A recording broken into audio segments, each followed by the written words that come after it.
All right, before I get this review started, I'd like to thank, Universal, DreamWorks, and GoFobo for allowing me an early access fan screener, to the live action How to Train Your Dragon, which is written and directed by the original Helmer of the animated trilogy, Dean Dubois, which stars Mason Thawes, I think, Nico Parker, and Gerard Butler in the titular roles of Hiccup, Astrid, and Stoic.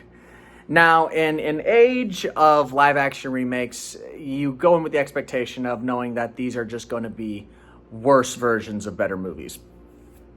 And, with what happened with Lilo and Stitch recently and how they kind of bastardized the ending, I had a lot of reservations. I was still excited for this one because I've always loved How to Train Your Dragon far more than anything Disney could ever make. That was my bread and butter. And, the trailers did a movie a lot of justice. A lot of gorgeous visuals, but it did seem like it was a lot of shot for shot, going through the motions. So, how is the live action version of How to Train Your Dragon? It's really, really good. Like it's insane.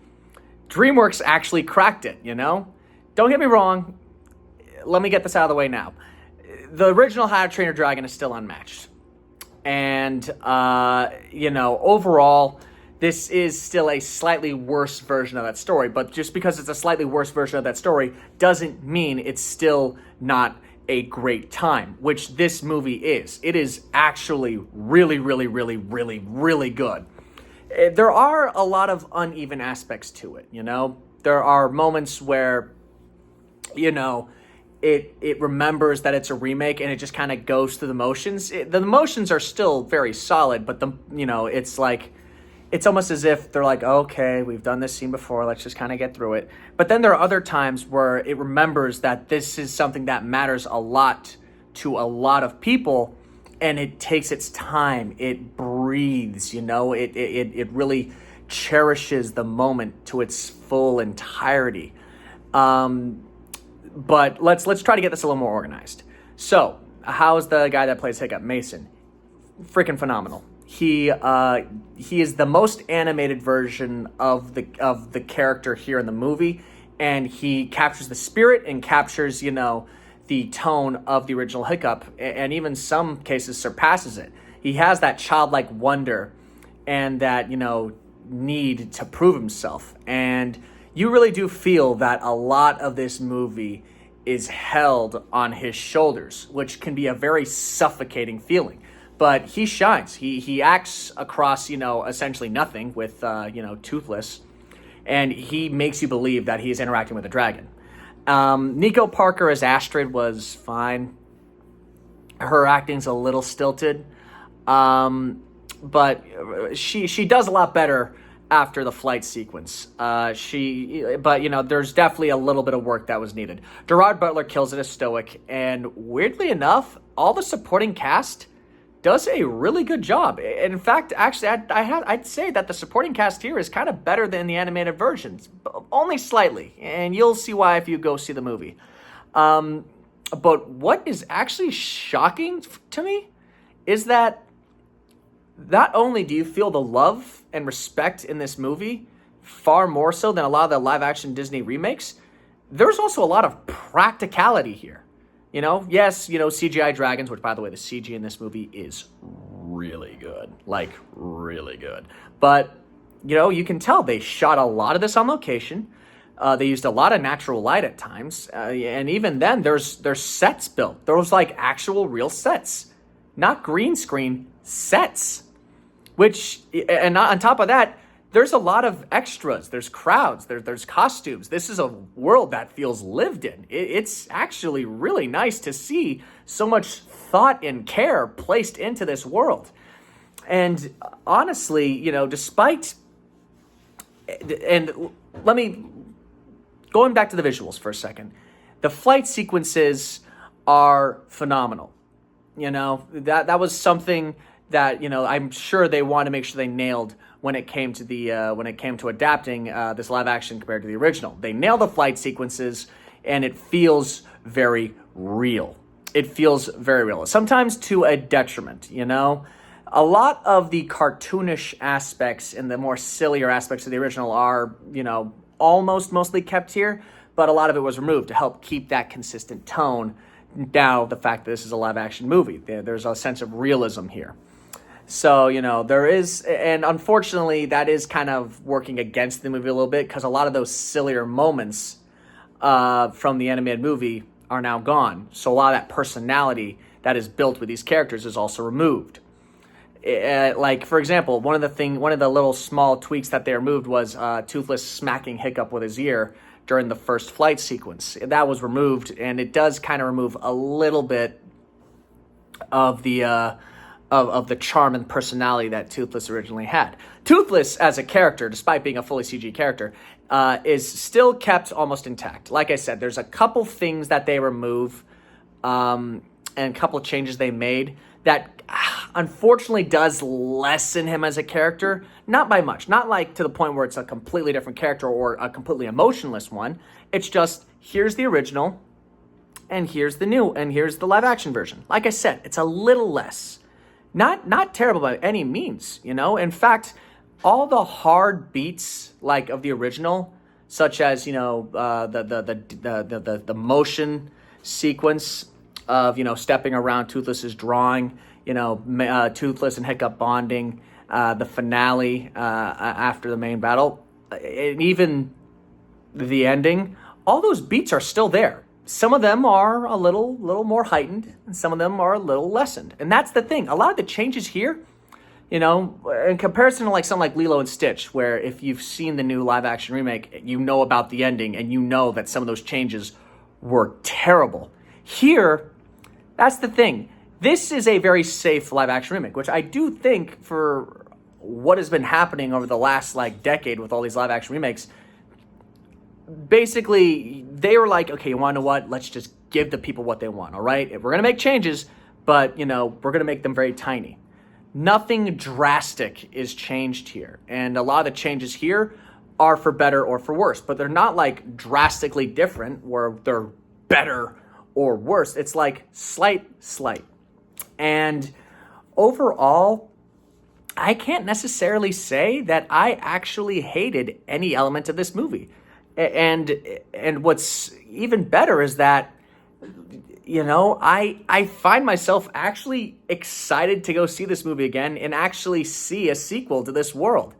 You know, thankfully there's no sequel bait. There's nothing like, oh, we know we're going to get the money. We know fans are going to want more. That's like, okay, this is a standalone. If this movie flops, then guess what? We tried.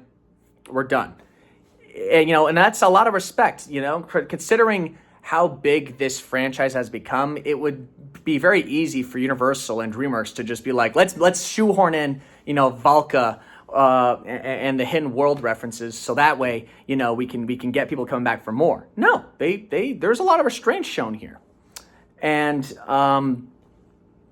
you know, it's respectable. This movie is a very respectable remake, and a lot of this is because of the writing and direction and the creative vision of Dean Dubois. The guy who made the original trilogy is at the helm of this one, and it's clear that his passion for this world and these characters is felt through his direction, his writing, and his vision. I am pretty sure that if there was ever going to be a live-action remake of this movie, which is clear that was the original intent after Hidden World, they were going to do it regardless. This is the best possible version of this story that we were going to get. Because, you know, I'm sure it would have been a CGI mess filled with green screen and, like, stilted acting if Dean was not there.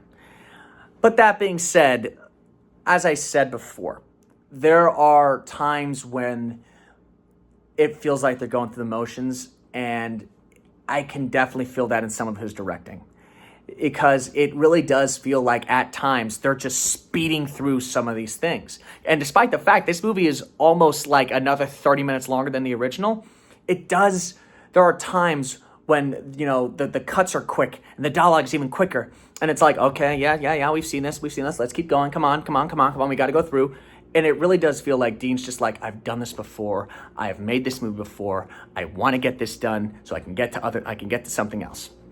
The directing is, and that's when I said this movie's a little uneven. It is, there are times where they take their time and let the movie breathe. And then there are other times where it's like you're holding your breath and you just want to get through it. And it is a little bit of a downside, I'll admit. But overall, I think this is a phenomenal movie. Don't get me wrong. It's not as good as the original, but it gets very, very close. And despite the fact there are changes made here and there, some of them better, some of them worse, I can't say that this is bad. This movie knows exactly what it is. It gives the fans what it wants. It doesn't try to reinvent the wheel. It just tries to make slight augmentations because it wants to do something a little different. It doesn't change the wheel to a square and then say, yeah, we can ride, with this, like what they did with Little Mermaid or Lilo and Stitch. This movie just is what it is. It is the original version, but longer and live action. It doesn't change like anything drastically, and instead tries to keep true to the original. And it does a really, really good job at it.